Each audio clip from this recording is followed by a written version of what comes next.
Jadi ada satu filosofi yang menjadi inspirasi saya ketika ada belibis itu menolong burung belibis berarti burungnya kaya banget karena dia bisa belibis, itu nolong kura-kura yang kura-kura yang kehabisan air. Maka kura-kura itu ditarik ke atas dengan cara apa? Suruh gigit kayu. Kemudian kayunya itu diangkat oleh burungnya itu, tapi dia lupa, baru diangkat sedikit, dia lupa, dia pamer kepada teman-temannya, wah aku bisa naik, ya, karena padahal terlepas dan jatuh. Saya tidak ingin terjatuh karena popularitas, terjatuh karena itu harta, terjatuh karena politik. Berapa banyak teman-teman seangkatan saya terjun di politik, sekarang di Cipinang.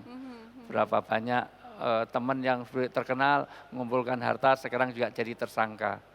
Bahkan berkedok pengobatan, berkedok yang lain-lain. Jadi naudzubillah min dzalik lah. Mudah-mudahan Allah mahfadna, mudah-mudahan Allah menjaga saya. Dia dari belakang bawa garpu, kabur. Kita dongkol. Awal mulanya gitu Pak Ustadz, tertarik berdakwah itu dari mana itu Pak Ustadz? Pertama memang saya dari kecil sampai jadi mahasiswa, sampai ke saya jadi dosen awal, tinggal saya senantiasa di satu pesantren dalam bentuk asrama.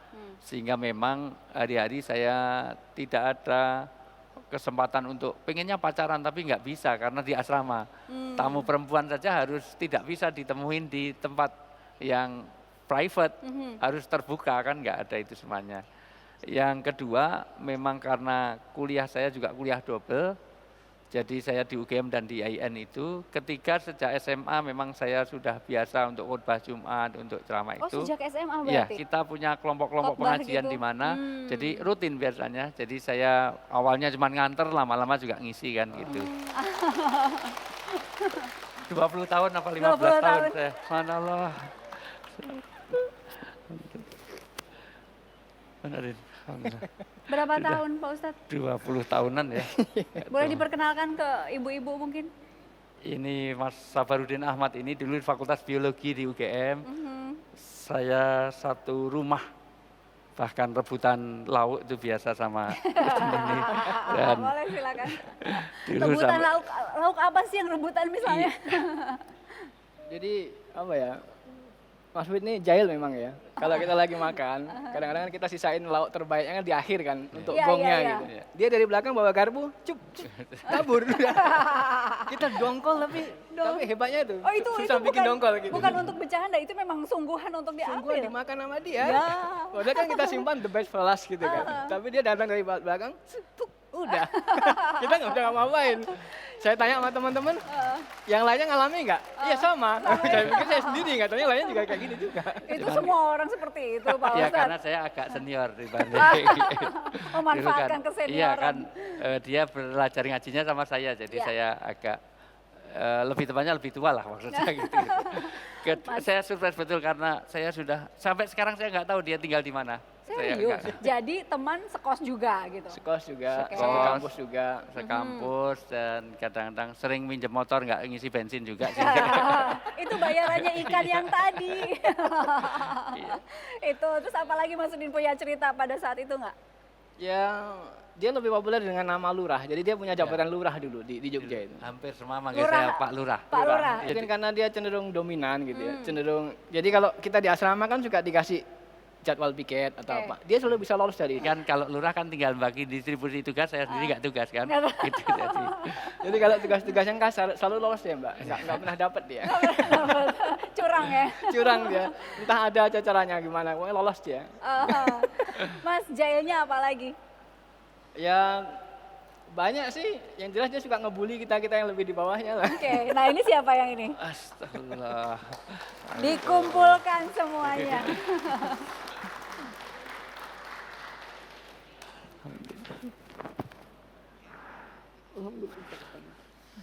Udah berapa lama gak ketemu Mas Budi? 15 tahun mungkin ya. 15 tahun. Oke. Tapi telepon-telepon masih. Telepon-telepon masih. Nih Mas Rudi. Semua sahabat-sahabat Pak Ustadz Wijayanto Ibu. Silakan di sini. Ini Pak Ustadznya nangis kenapa nih?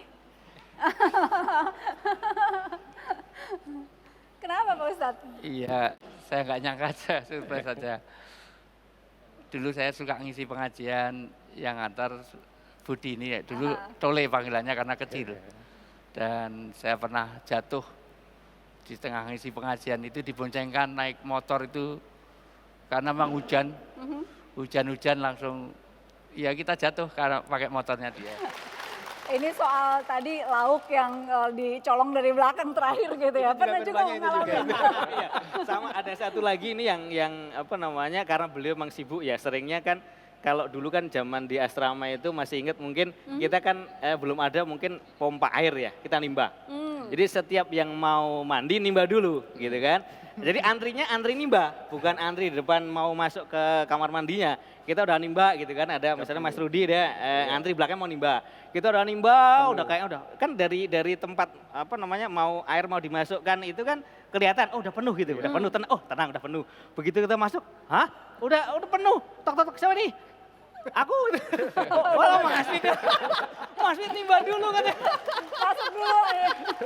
Nimba dulu, antri nimba bukan antri mandi. Aku mau ngajar nih cepet katanya. Tapi mau ngajar kok selalu gitu. Terus-terusan begitu. Kalau Mas Rudi gimana? Iya, sama dengan Dik Budi ini suruh. Jadi korban jadwal juga ya. Kebetulan kita juga sering nganterin pengajian kalau ada jadwal. Mungkin Budi nggak bisa atau ada yang bisa aja gitu yang nganterin gitu. Tapi tetap dia yang nomor 2 karena motornya Budi lebih baik daripada Iya. motor. Budi ini dulu Pilih-pilih juga ya. enggak, motornya enggak pakai starter. Jadi kalau mau nyalain harus didorong gitu sebenarnya. Saya ingat betul dan suaranya kenceng. Jadi suaranya motor bebek lama banget. Jadi melebihi kecepatan suara. Jadi motornya belum kelihatan suaranya udah. Dan saya nggak tahu sekarang masih ada apa enggak karena Masih ada nggak Mas? Udah nggak ada. Jadi museumkan. Dan pada saat kita sama-sama ngaji gitu, kita santri belum udah ustadz, udah levelnya udah beda. Gitu. Beda level Pak Ustadz? enggak itu perbedaan kasta aja. Apa bedanya? Nah itu yang seperti dulu ya seperti ini ya. Masih sama. Jadi soal itunya nggak berubah? Nggak berubah. Oke, yang berubah apanya dong? Apa ya, agak jaim dikit kan sekarang sih. Iya.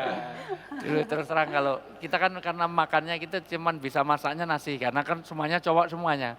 Jadi lauknya harus beli keluar itu. Jadi kadang-kadang kita sengaja kita nggak ikut iuran karena saya sedang pergi itu, tapi saya datangnya pas lauk udah ada gitu. Jadi mereka yang iuran Iuran gini, cara dia iuran gini, Pak. Dia masuk ke saku gini, terus digenggam erat, nggak kelihatan uangnya, ditaruh plek. Yang paling lengkap lauk saya ya, padahal paling kecil uangnya, iurannya.